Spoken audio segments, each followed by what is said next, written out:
What drives me to do the work with LGBTQ plus forcibly displaced people is experience of invisibility. Unfortunately, we still live in a world when 1/3 of this world can kill you and persecute you because of who you are, who you love, and how your body looks like. When you're LGBTQ person trying to seek safety, often you may face with indifference. We rarely can rely on the support of our ethnic community or LGBTQ plus community because these spaces are still not fully inclusive and supportive of your diversities. This invisibility and indifference can kill. I co-founded Forcibly Displaced People Network because it's amazing power when a community comes together and sharing similar lived experience can create a change. I work with the community to achieve safety and inclusion, that people can live their life with dignity and respect in Australia, to be valued and belong.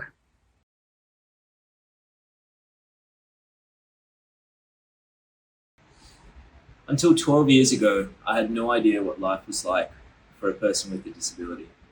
That's because I had a car accident and sustained a spinal cord injury.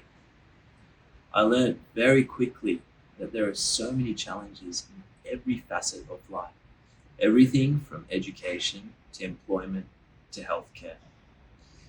During COVID-19, I saw all these challenges becoming exacerbated. I still feel lucky. I still feel lucky to be in the position that I'm in. I still feel lucky to live where I am.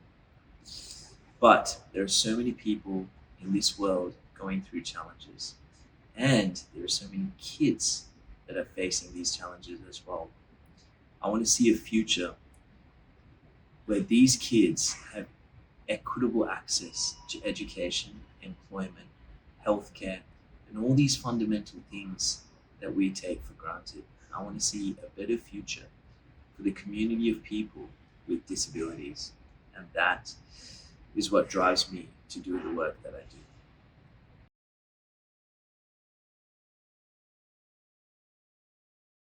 I was brought up in a household where my dad fought in the Second World War and my mum dealt with the consequences of that.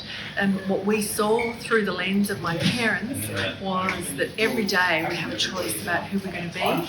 Every day we have a decision to make about whether we stand up and say we will not put up with that kind of treatment, that we will all do everything we can to make sure that human rights are reality for everybody. That got, I think, wired into me as a very young child, that this is a really important obligation for all of us. And so I'm so privileged that I get the chance in the work that I do and the people that I work with for us to be able to be a part of trying to make a difference.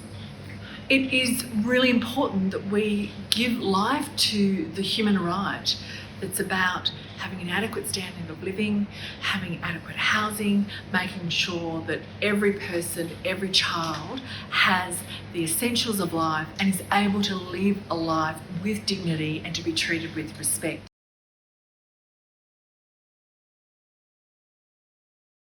At the moment, I'm sitting on the lands of the Kaurna people in South Australia in Adelaide, sadly where my brother Wayne Fella Morrison died in custody.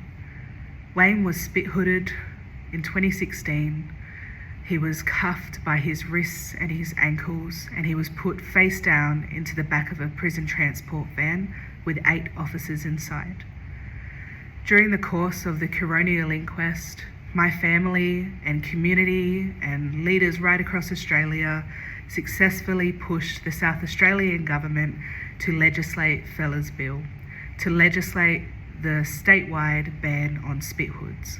While I am so deeply grateful to the Australian Human Rights Commission for choosing me as a finalist for this medal, I know we have such a long way to go with not only banning spit hoods nationally and across the globe, but also with reckoning with torture in Australia and the way that particularly Aboriginal and Torres Strait Islander people are being treated in places of incarceration and right across these lands.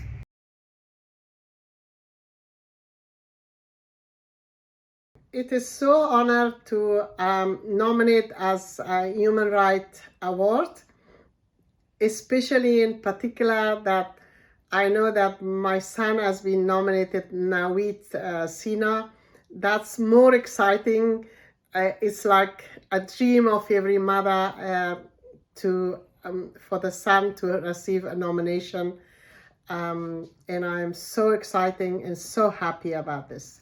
What drives me to do the work that I do is the suffering of Afghan women in Afghanistan.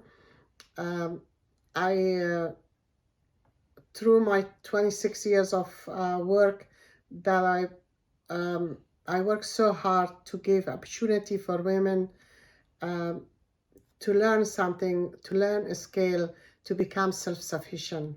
One human right outcome that I like to achieve in Afghanistan, and I dream to have it, for Afghan women to be free